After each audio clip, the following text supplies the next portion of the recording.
Hi friends, welcome to Biology Simplified Tamil. நான் உங்க செந்தில்நாதன். 92.5% ரிசர்வேஷனுக்கு 2024க்கு என்ன எக்ஸ்பெக்டட் கட் ஆஃப் மார்க்னு NTA city wise centre wise எல்லாரோட ரிசல்ட்டும் டிக்ளேர் பண்ணதுக்கப்புறம் நம்ம ஒரு வீடியோ போட்டோம். அதற்கான லிங்க் டிஸ்கிரிப்ஷனில் இருக்குது. அதை கிளிக் பண்ணால் அந்த வீடியோவில் தெரியும்.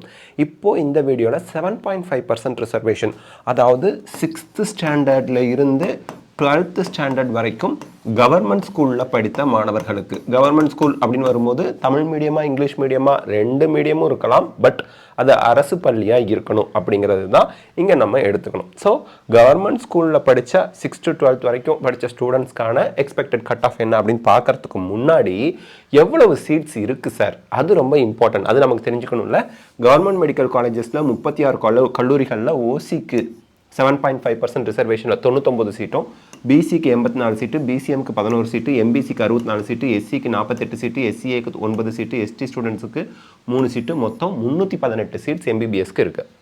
இஎஸ்ஐ கேகே நகர் சென்னையில் நமக்கு ஒரு காலேஜ், அது 2 சீட்டு ஓசிக்கும், 2 சீட்டு பிசிக்கும், 2 சீட்டு எம்பிசிக்கும், 1 சீட்டு எஸ்சி ஸ்டூடெண்ட்ஸ்க்கு 7 சீட்டு இருக்குது. 21 செல்ஃப் ஃபினான்சிங் காலேஜஸில் 45 சீட்டு ஓசிக்கு, 38 சீட்டு பிசிக்கு, 5 சீட்டு பிசிஎம்க்கு, 28 சீட்டு எம்பிசிக்கு, 21 சீட்டு எஸ்சி ஸ்டூடெண்ட்ஸுக்கு, எஸ்சிஏ ஸ்டூடெண்ட்ஸ்க்கு 5 சீட்டு, எஸ்டி ஸ்டூடெண்ட்ஸ்க்கு 2 சீட்டு, மொத்தம் 144 சீட்டு. 3 ப்ரைவேட் யூனிவர்சிட்டியில் ஓசி ஸ்டூடெண்ட்ஸ்க்கு 5, பிசி ஸ்டூடெண்ட்ஸ்க்கு 5, எம்பிசி ஸ்டூடெண்ட்ஸ்க்கு 4, எஸ்சி ஸ்டூடெண்ட்ஸ்க்கு 3, ஆக மொத்தம் 17.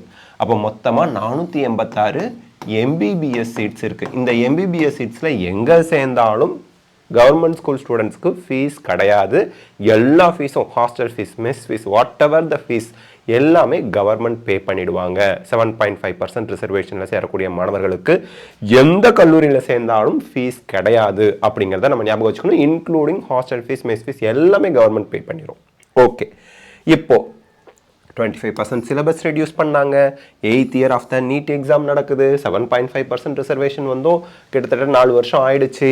அதே போல் நம்ம என்ன ரியாலிட்டியில் இருக்குது அதை நம்ம அக்செப்ட் பண்ணிக்கணும். ரியாலிட்டியை அக்செப்ட் பண்ணிக்கிறதுனா என்ன சார்? இப்போ முதல்ல நம்ம சொல்லக்கூடிய கட் ஆஃப்ங்கிறது எக்ஸ்பெக்டட் தான். நான் சொல்கிறத விட கட் ஆஃப் குறைஞ்சி போகலாம், நான் சொல்கிறத விட இன்க்ரீஸ் ஆகலாம், ரெண்டுமே நடக்கலாம். அதை இப்போவே நான் ஒத்துக்கிறேன்.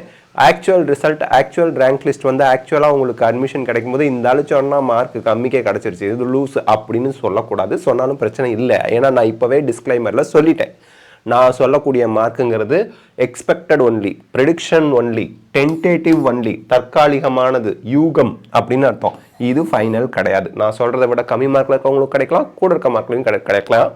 இந்த மார்க்குங்கிறது சேஃப்னு இப்போதைக்கு நான் சொல்கிறேன், அவ்வளவுதான். ஓகேங்களா? அதுபோல் நமக்கு அக்ராஸ் தமிழ்நாடு நமக்கு இந்த மார்க் ரேஞ்சில் எத்தனை ஸ்டூடெண்ட்ஸ் இருக்காங்க அப்படிங்கிறது நமக்கு தெரியும். 2023 பொறுத்த வரைக்கும் 7.5% ரிசர்வேஷனில் 550க்கு மேலே 3 பேர் தான் இருந்தாங்க, 500க்கு மேலே 15 பேர் தான் இருந்தாங்க. இப்போ ஒரு இன்ஸ்டிடியூட்டில், என்னோட ஸ்டூடெண்ட் அந்த இன்ஸ்டிடியூட்டில் ஒரு ஆர்கனைசர் எம்டி லெவலில் இருக்கிறாருன்னு வச்சுக்கோங்களேன்.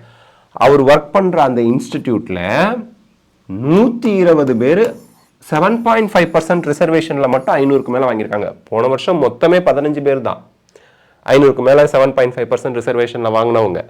இந்த வருஷம் ஒரு இன்ஸ்டிடியூட்டில் மட்டும் 120 பேர். ஒரு 30 இன்ஸ்டியூட் 40 இன்ஸ்டிடியூட்டில் 7.5% ரிசர்வேஷன் அப்படியே ஸ்ப்ரெட் ஆகிருக்காங்கன்னு வச்சுக்கோங்க. ஒரு இன்ஸ்டிடியூட்டுக்கு 10 பேர்னு வைங்க ஆவரேஜா. அப்போ 500க்கு மேலே எவ்வளோ வந்துடுறாங்க? 300-400 பேர் வந்துடுறாங்க. 300லேருந்து 400 பேர் வரைக்கும் வந்துடுவாங்க. 500லேயே 400 பேருக்கு மேலேயே வந்துடலாம். 400ங்கிறது ரொம்ப ரொம்ப ரொம்ப ரொம்ப குறைவாக வச்சு சொல்கிறது. பட் என்ன யதார்த்தம், ரியாலிட்டி என்ன, அதை நம்ம புரிஞ்சுக்கணும். ஓகே, 450க்கு மேலாம் 60லாம் இருக்க மாட்டாங்க. கிட்டத்தட்ட 700-800 பேர் இருக்கிறதுக்கான வாய்ப்புகள் அதிகமாக இருக்குது, ஞாபகம் வச்சுக்கணும். சரி, இதை வச்சுக்கிட்டு நம்ம இப்போது கேல்குலேஷனுக்குள்ளே போகலாம்.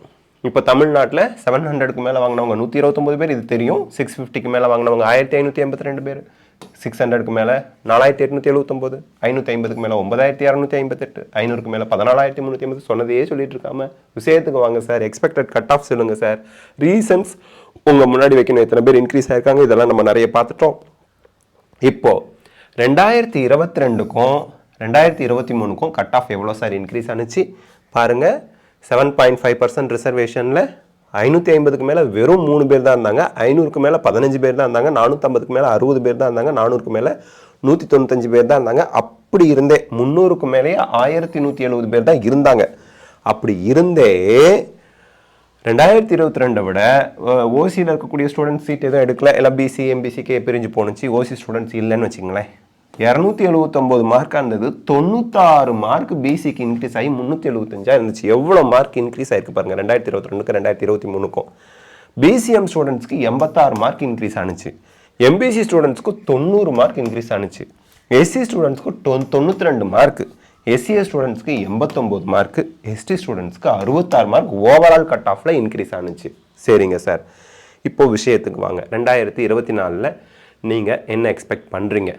2024க்கு நம்ம எக்ஸ்பெக்ட் பண்ணுறது ஓகே.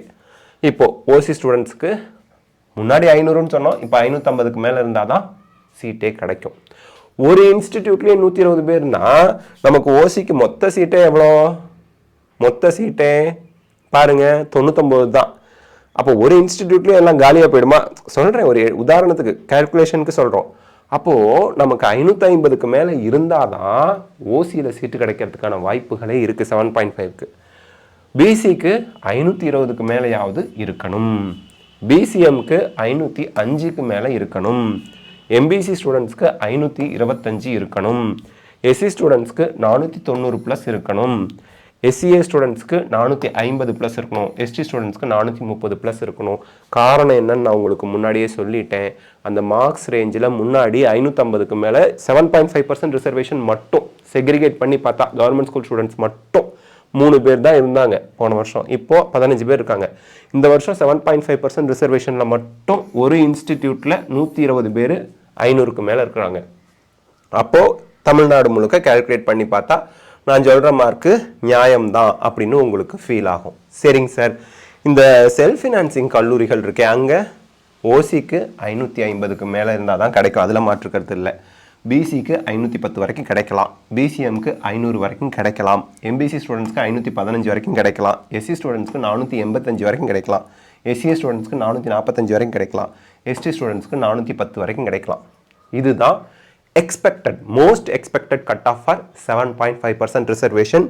நான் உங்களுக்கு ஏன் இந்த மார்க்கை சொல்கிறேன் அப்படிங்கிறதுக்கு சில ரீசன்ஸோடு தான் சொல்லியிருக்கேன். இந்த ரீசன்ஸை உங்கள் முன்னாடி எடுத்து வச்சு this is the reason.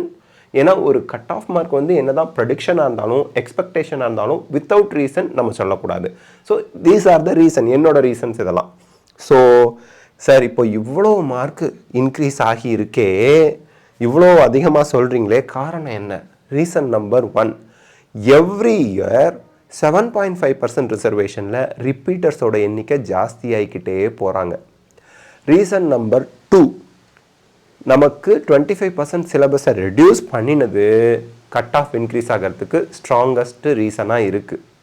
Reason number 3, students, teachers எல்லாருமே, ஈவன் பேரண்ட்ஸ் கூட நீட் எக்ஸாமை ஃபுல்லாக டீகோட் பண்ணிட்டாங்க. பிரித்து நீட்டு பயாலஜியா என்சிஆர்டியை மட்டும் படி, வேறு எதையுமே படிக்காத. 2 வருஷத்துக்கு முன்னாடி வரைக்கும் எல்லாரும் என்சிஆர்டியை தாண்டி நிறைய படிச்சுக்கிட்டு இருப்பாங்க, என்சிஆர்டியை விட்டுருவாங்க. பயாலஜிலேயே 300 தொடர்றது கஷ்டமாக இருக்கும்.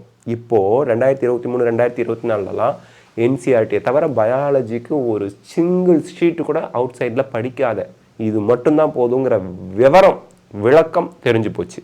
அதே போல் ஃபிசிக்ஸு கெமிஸ்ட்ரியா முதல்ல லெவல் 1 பேசிக்கை முதல்ல கற்றுக்கோ, அப்புறம் அடுத்த லெவலுக்கு போகலாம். ஸோ அந்த பேசிக்கை கற்றுக்கிட்டாலே நீட்டில் நல்ல மார்க் வாங்கிடலாம். அந்த ஒரு தெளிவு வந்துருச்சு. முந்திலாம் ரொம்ப கஷ்டமாக இருக்கக்கூடிய காலேஜ் லெவலில் இருக்க புக்கெல்லாம் வச்சுக்கிட்டு டயத்தை வேஸ்ட் பண்ணிகிட்டு இருப்பாங்க. இப்போ டைம் வேஸ்ட்டே கிடையாது, இருக்கிற டைமை இஃபெக்டிவாக பயன்படுத்திக்கிட்டு இருக்காங்க. இதனால தான் கட் ஆஃப் மார்க் வருஷம் எகிரிக்கிட்டு போகுது. மால் ப்ராக்டிஸ் நடந்திருக்கு, பேப்பர் லீக் பார்க்கனால நடந்திருக்கு. பட் ஒயிட் ஸ்ப்ரெடாக நடக்கல, ஒயிட் ஸ்ப்ரெடாக நடந்ததுக்கு ப்ரூஃப் கிடைக்கல. ப்ரூஃப் இல்லாமல் நம்ம எதையும் சொல்ல முடியாது. ஸோ அதை ஒரு சைடு, அந்த கான்ட்ரவர்சியை ஒரு சைடு ஓரமாக வச்சுருவோம். இப்போ இருக்கிற டேட்டாவை வச்சு பார்க்கும்போது இதுதான் நமக்கான விஷயம், கட் ஆஃப் மார்க் எக்ஸ்பெக்டட். ஓகேங்களா? ஸோ இந்த வீடியோவில் நம்ம 7.5% ரிசர்வேஷனுக்கு எவ்வளோ எம்பிபிஎஸ் சீட் மொத்தமாக இருக்குது, என்ன எக்ஸ்பெக்ட் பண்ணுறோம் சேஃப் மார்க் அப்படிங்கிறது பார்த்துருக்கோம். இந்த வீடியோ உங்களுக்கு ஹெல்ப்ஃபுல்லாக இருந்தால் லைக், ஷேர், கமெண்ட் பண்ணுங்கள். பயாலஜி சிம்பிளிஃபைட் தமிழ் சேனலுக்கு சப்ஸ்கிரைப் பண்ணுங்கள். Because your support is our strength. Thank you.